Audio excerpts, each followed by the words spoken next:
Okay, इस video में मैं द ग्रेटेस्ट ईस्ट डेवलपर का चैप्टर नंबर 14 तक रिव्यू करने वाला हूँ या फिर शॉर्ट एक्सप्लेनेशन देने वाला हूँ कि क्या क्या हुआ है चैप्टर 10 से लेकर चैप्टर 14 तक। लास्ट वीडियो में मैंने चैप्टर 10 तक बना दिया था और अब मैं बनाने वाला हूँ चैप्टर 14 तक।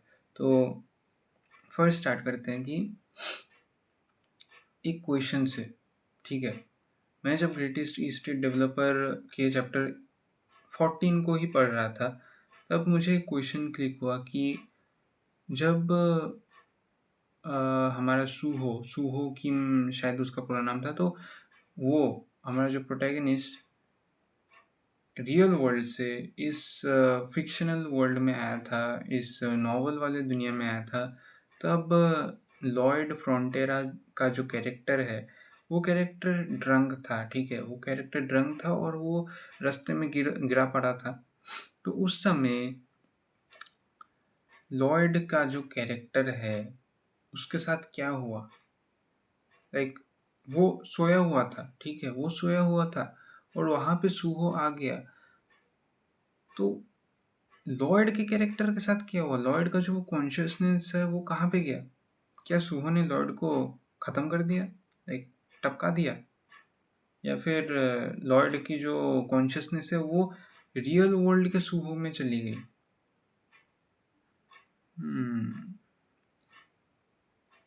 इस चीज़ को एक्सप्लेन करने के लिए मुझे तो पूरा मानवा पढ़ना ही पड़ेगा।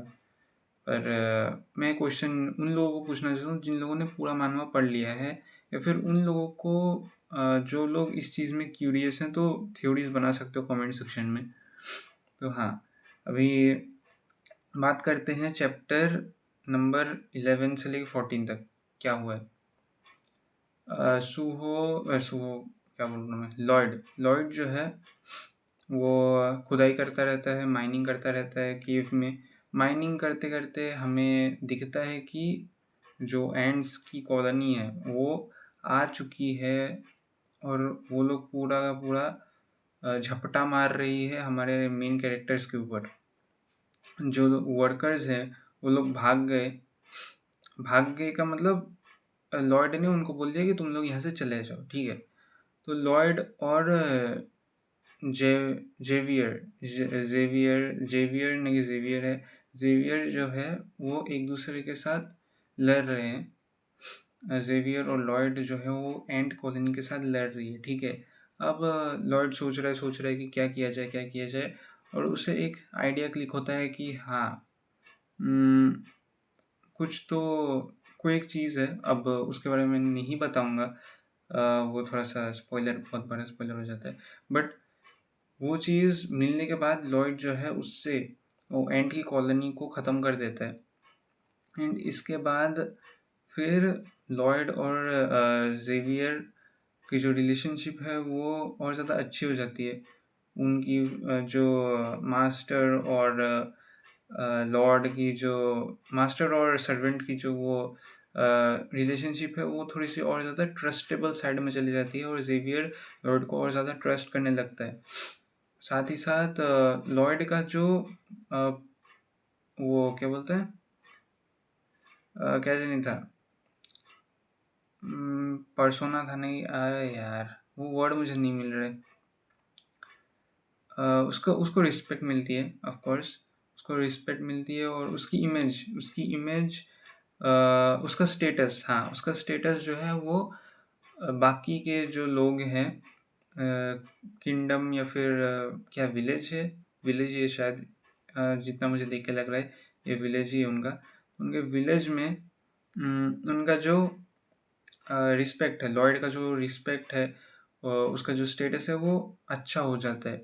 वो एक डिलिंक्वेंट से, एक होलीगन से एक अच्छे बंदे में कन्वर्ट होने लगता है। अब लॉयड को इससे आरपी पॉइंट्स मिलते हैं। आरपी पॉइंट्स क्या है ये मैंने एक्सप्लेन नहीं किया है। आरपी पॉइंट्स मैंने एक्सप्लेन किया था शायद, बट फिर से शॉर्टली बता देता हूँ कि आरपी पॉइंट्स एक ऐसा टाइप का सिस्टम है जहाँ पे तुम्हें पॉइंट्स मिलते हैं बेस्ड ऑन तुम्हारे इम्पैक्ट, तुम्हारे रिलेशनशिप दूसरे मेन कैरेक्टर्स के साथ कैसे है। अगर दूसरे मेन कैरेक्टर्स तुम पे ट्रस्ट करते हैं और तुमसे क्लोज रिलेशनशिप में रहते हैं, तुम्हारे साथ फ्रेंडशिप करते हैं, तो उससे तुम्हारे आरपी पॉइंट्स इंक्रीज होते हैं। ठीक है, तो आरपी पॉइंट्स इंक्रीज होने से क्या फ़ायदा है? आरपी पॉइंट्स इंक्रीज होने से तुम अपनी स्किल्स को डेवलप कर सकते हो और बाकी बहुत सारी चीज़ें की जा सकती है और बहुत कुछ परचेज भी कर सकते हो तुम, और समन भी कर सकते हो चीज़ों को, डिफरेंट टाइप ऑफ बीस्ट्स को समन कर सकते हो। ठीक है, तो ये स्टेटस विंडो में सब कुछ होता रहता है। अब लॉयड जो है वो एंट की कॉलोनी में जो उनका घर जो है उसमें वो एक ऑर्क को देखता है। अब ये ऑर्क जो है ये बंधा हुआ रहता है, एंड मैं बोल रहा हूँ यार बहुत ही ज़्यादा क्या इनएप्रोप्रिएट वे में बांधा गया है इसको, जो कि मुझे देख के पहले हंसी आ गई थी, भाई ये क्या कर रहा है, ऐसे करके कौन बांधता है? जो ये ऑथर ऑथर अपने ही अलग ही स्टाइल में दिखाता है चीज़ों को, तो जो भी है। अब लॉयड जो है वो मदद मांगता है, क्योंकि ऑर्ग जो है, ऑर्ग का नाम क्या था मैं भूल गया, इनके नाम बहुत ज़्यादा उल्टा पुल्टा होता है, ए से था कुछ, बट मेन मुद्दा ये है कि ऑर्ग जो है वो लॉयड को धन्यवाद बोलता है। धन्यवाद बोलने के बाद लॉयड जो है वो बोलता है कि तुम्हें अपने 120 ऑर्ग वर्कर्स दो, जिससे कि हम अपना काम कर सके, लॉयड अपना खुद का काम वगैरह कर सके, क्योंकि उसे वर्कर्स चाहिए थे। अब ऑर्ग जो बोलता है वो ये सब नहीं कर सकता, क्योंकि ऑर्ग्स जो हैं वो सिर्फ वॉरियर्स की कमांड दे सकते हैं, वॉरियर्स की कमांड ले सकते हैं, सिर्फ वॉरियर्स ही ऑर्ग्स को कमांड दे सकते हैं, और लॉयड एक वॉरियर नहीं है। अब लॉयड क्या करता है, लॉयड उसे मैनिपुलेट करता है ऑफ कोर्स, तुम्हें तो पता ही है लॉयड कितना ज़्यादा अलग ही लेवल का दिमाग है उसके पास।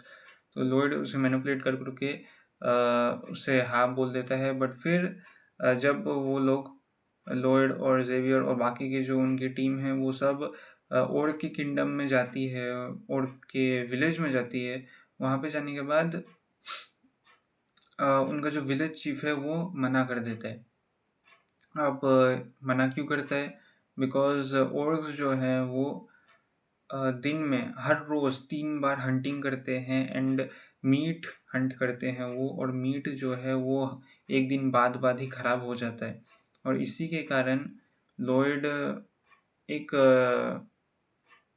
क्या बोलते हैं आंसर, या फिर एक चीज़ प्रपोज करता है कि क्यों ना हम एक ऐसी चीज़ बनाएं जिससे जो मीट है वो स्पॉइल ना हो, वो ख़राब ना हो, और उसको 3-4 दिन तक रखा जा सकता है। इससे तुम लोगों को ज़्यादा हंट भी नहीं करना पड़ेगा और मीट जो है वो प्रिजर्व्ड भी रहेगा। अब लॉयड इसके बदले 120 वर्कर्स और जो ज्वेलरीज हैं, ऑफ कोर्स उसे दिखता है कि ज्वेलरीज, ऑर्क्स के पास बहुत सारी एक्सपेंसिव चीज़ें हैं, एक्सपेंसिव ज्वेलरीज हैं, तो वो सारी चीज़ों को लॉयड पाना चाहता है, बट ऑर्क्स जो है उनको वैल्यू नहीं करते, उनको एज अ इक्विपमेंट देखते हैं, जिम इक्विपमेंट, और ऑर्क्स जो है वो बहुत ज़्यादा भयंकर जिम रैट्स हैं। तो ऑर्क्स चाहते हैं कि उन्हें और ज़्यादा भारी इक्विपमेंट मिले, तो लॉयड क्या करते हैं, लॉयड उनको स्टोन्स देने की मांग करता है कि लॉयड उनको स्टोन्स देगा और वो उन्हें ज्वेलरीज दे देंगे, बिकॉज ज्वेलरीज इतनी भी ज़्यादा भारी नहीं है मेरे हिसाब से। तो एक्सप्लेन वहाँ पे बताया नहीं है, बट मेरे हिसाब से ऐसा ही कुछ होगा। अब लॉयड जो है वो बहुत बड़ी मुसीबत में है अभी, क्योंकि वो रेफ्रिजरेटर बना रहा है, उसे ग्रेफाइट भी चाहिए। ग्रेफाइट के लिए डायनामाइट्स तो नहीं है ऑफ कोर्स, तो वो जेवियर की हेल्प लेता है, क्योंकि जेवियर खुद ही एक ह्यूमन डायनामाइट है, तो जेवियर की हेल्प लेता है। बट लॉयड अभी बहुत बड़ी मुसीबत में है, क्योंकि ये मुझे नहीं पता, बिकॉज चैप्टर 15 में पता चलेगा कि क्या होने वाला है, क्या मुसीबत है, आई डोंट नो। पर जो लॉयड है वो देखता है कि जो वर्कर्स हैं जिनको उसने कुछ एक असाइनमेंट के लिए भेजा था और वो चीज़ उन लोगों ने नहीं की है, ठीक है, वो चीज़ उन लोगों ने नहीं की है और वो लोग अभी तक रिटर्न भी नहीं हुए। तो इसके कारण लॉयड टेंशन में पड़ जाता है। लॉयड और जेवियर जाते हैं, जाने के बाद लॉयड को कुछ पता चलता है कि यहाँ पर कुछ तो गड़बड़ है, ठीक है। तो ये क्या गड़बड़ है ये नहीं पता अभी भी, ये मैं कल बताऊंगा नेक्स्ट एपिसोड में इसके।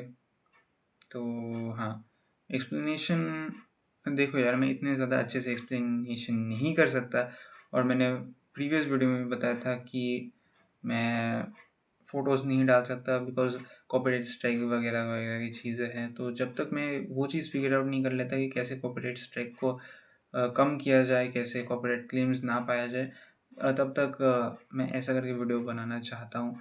अब एडिटिंग करने में भी समय लगता है, फिर बैकग्राउंड भी अच्छा नहीं है, इतना भी अच्छा नहीं है, तो इसका भी ठीक करना पड़ेगा मुझे। तो देखते हैं, धीरे धीरे करके ठीक हो जाएगा सब कुछ, धीरे धीरे करके अपग्रेड करता रहूँगा मैं। तो मिलते हैं नेक्स्ट वीडियो में, तब तक के लिए सी या।